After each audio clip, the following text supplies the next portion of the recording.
Rugi ke berbaloi beli roti squiggle matcha ni? Okay guys, hari ni aku nak try roti squiggle matcha Perisa baru lah daripada roti Gardenia squiggle ni. Bau matcha tak ada. Ni review jujur daripada aku. Roti dia macam ni lah. Roti squiggle matcha ni, plastik dia macam ni. Macam ni rupa dia.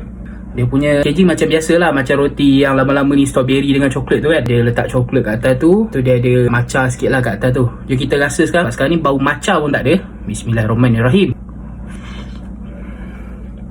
Dia punya rasa macam mana? Rasa matcha tu ada sikit lah. Krim hijau ni punya rasa matcha tu ada sikit, tapi tak terlalu kuat. Dia manis-manis macam tu lah. Bau matcha tak ada, tapi cuma punya rasa matcha tu dia tak terlalu kuat.